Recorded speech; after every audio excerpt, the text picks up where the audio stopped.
You're listening to Filmmaking Giants. Today's episode is about a director who makes violence look like opera. Stylized, rhythmic, sometimes darkly funny, sometimes horrifically intimate, and then uses that beauty to trap you. Park Chan-wook is famous for extreme images. A hallway fight, a hammer, a tongue, an octopus, a revenge that turns into a labyrinth.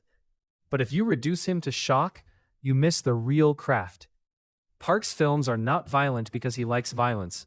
They are violent because he is fascinated by what violence reveals, about desire, shame, power, identity, and the hidden stories people tell themselves so they can keep living. Park is also one of cinema's great formalists. His framing is precise, his color is purposeful, his camera movement is deliberate, his editing has the snap of a blade. He understands that style is not a surface, style is a weapon. He uses it to seduce the viewer into complicity, and then he makes you confront what you enjoyed. Park Chan-wook emerged from South Korea's extraordinary modern film renaissance, a period when Korean filmmakers began to combine genre mastery with philosophical ambition. Park is a genre artist who treats genre like a laboratory. He takes familiar forms, thriller, noir, melodrama, horror, erotic romance, and distills them until what remains is pure emotional poison. His films are often about revenge, but revenge is never simple in Park. Revenge is a narrative people tell themselves to survive humiliation. Revenge is a substitute for grief. Revenge is a way to avoid facing oneself. And Park cinema keeps asking, what happens when the revenge story collapses?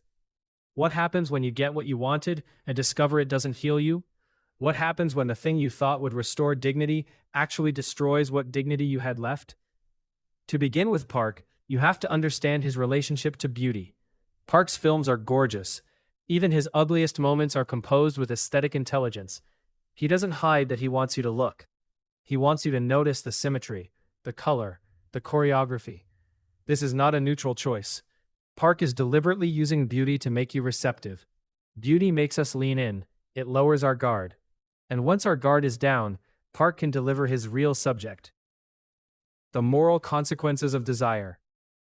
That's why his violence feels operatic. In opera, emotion is heightened beyond realism. Characters sing what would be unbearable to speak. Park cinema is similar. He heightens emotion through form, through camera movement, framing, editing rhythm, and music so that inner states become visible. Violence in Park is not only an act, it is an expression, a confession, a form of communication when language collapses. The film most people encounter first is Oldboy, a centerpiece of modern world cinema and one of the most influential revenge films ever made.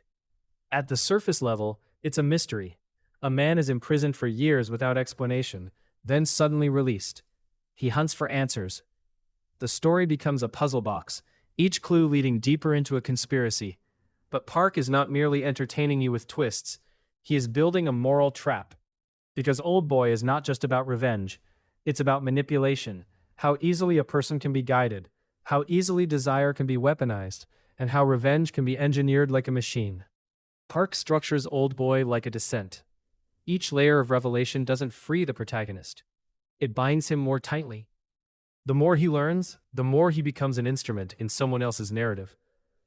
And Park makes the viewer feel that instrumentality too. You want answers. You want resolution. You want the satisfaction of truth. Park gives you those things in a way that is almost cruel, because the satisfaction is inseparable from horror. You realize that what you wanted to know carries a cost. This is Park's genius. He makes curiosity morally charged. The act of wanting to know becomes part of the violence. The famous hallway fight in Oldboy is a perfect example of Park's craft. It's often celebrated as a technical feat. A long, side-scrolling shot, a brutal choreographic grind, bodies colliding in a narrow corridor like an old arcade game. But the scene is not impressive because it's cool. It's impressive because it feels exhausting. The protagonist isn't a superhero. He's a man driven by rage and desperation, enduring pain through sheer will. The choreography is messy, cramped, and relentless. Park is showing you violence as labor, revenge as a job that destroys the body. And the long take denies you relief. You can't escape. You have to watch the cost accumulate. Park's editing in Oldboy is also a weapon. He knows when to hold a shot so discomfort grows. and when to cut so the mind fills in what it didn't see. He alternates between stylized control and sudden grotesque intimacy. This rhythm creates a feeling of instability, exactly the psychological state of a man whose life has been stolen and whose identity is disintegrating. But Old Boy is only one face of Park.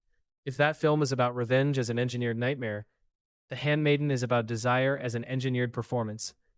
The Handmaiden is, on paper, a period erotic thriller about deception. A con man, an heiress, a handmaiden, a plan to steal fortune through manipulation. But Park turns it into something richer, a story about how identity is constructed, how women are forced into narratives written by men, and how desire can become the means of escape from those narratives. The brilliance of The Handmaiden is its structure. Park retells the story from different perspectives, revealing how the same events mean different things, depending on who holds power and who is being watched. This isn't just a narrative trick. It's political. It emphasizes that truth is often controlled by vantage point. In the world of the film, the male gaze tries to own female bodies through pornography, through control of the house, through legal power, through inheritance. Women are treated as objects for consumption, stories to be told about them, rather than stories they tell themselves. Park doesn't simply critique this. He stages it. He shows you the machinery of voyeurism. And then he flips it. He reveals that the women are not merely victims. They are strategic. They are intelligent. They are capable of desire that is not defined by male fantasy. In The Handmaiden, eroticism becomes both danger and liberation. Danger because it can be exploited, liberation because it can be chosen. Park's camera is crucial here. He films bodies with sensuality, yes, but he also films the conditions around that sensuality. Who is watching? Who is controlling? Who is being staged? He makes the viewer aware of their own position as watcher, and that awareness is part of the film's moral intelligence. Another important Park film, Lady Vengeance, is often discussed as the female revenge entry in his Revenge trilogy. But again, the point is not revenge as catharsis. Park is interested in the aftermath, in the emptiness, in the way revenge does not restore innocence. Lady Vengeance is almost liturgical in its tone. Ice-white visuals, composed symmetry, a feeling of ritual. The revenge is planned like a ceremony, but the ceremony reveals something devastating, that even justified violence does not clean the soul. It may satisfy something, it may feel necessary, but it doesn't return you to who you were before the harm. Park's films are filled with characters who try to rewrite their past. They try to correct humiliation through revenge. They try to restore agency by inflicting pain. But Park keeps showing that violence doesn't erase trauma. It extends it. It creates new trauma. It binds people together through cruelty in ways they can't escape. This is what makes Park's work, despite its stylization, emotionally serious. The style is not a cover for emptiness. The style is the delivery mechanism for insight. Park also has a remarkable gift for tonal control. He can pivot from humor to horror in a single scene without losing cohesion. This isn't random. It reflects how human beings actually process unbearable situations. Humor is often a defense. It's how we survive dread. Park understands that laughter and fear share a nervous system. He uses that connection to keep the viewer unstable, never fully comfortable, never able to settle into a single emotional mode. And then there's his obsession with shame. Shame is one of Park's central engines. Not guilt, which is about what you did. Shame, which is about what you are, or what you fear you are. Shame is identity rot. It is the feeling that the self is contaminated. Park's characters often act out of shame, even when they think they act out of justice or love. Revenge becomes a way of purging shame. Desire becomes a way of escaping shame.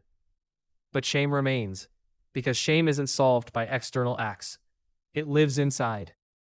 That's why Park's films often contain moments of grotesque intimacy. The body becomes the site of truth. The body reveals what the mind tries to hide. Park is fascinated by bodily vulnerability. Teeth, tongues, scars, hunger, lust, pain. He uses the body to collapse the distance between the viewer and the character. No matter how stylized the film is, the body makes it real. His editing rhythm is one of his most underappreciated achievements.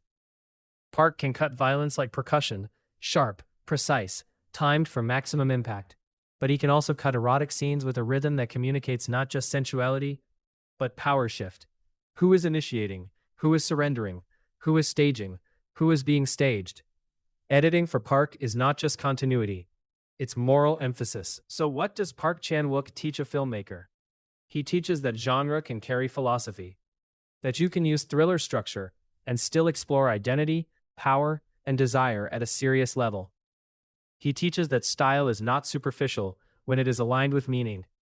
He teaches that the viewer's pleasure is part of the ethical equation, that if you make something beautiful, you are responsible for what that beauty does to people. And he teaches that violence and eroticism are not merely content. They are languages that communicate power. Park is influential because he proved that you can be maximalist and still be precise, that you can be shocking and still be thoughtful, that you can be entertaining and still be morally unsettling. He is one of the rare directors who makes you feel both seduced and accused. Seduced by the beauty, accused by what the beauty contains. You've been listening to Filmmaking Giants. Today we explored Park Chan-wook, operatic violence, surreal beauty, and editing rhythm as a weapon. Next we'll turn to Denis Villeneuve, the new master of scale, how he makes cold order feel emotional, and how he turns modern spectacle into quiet, existential cinema.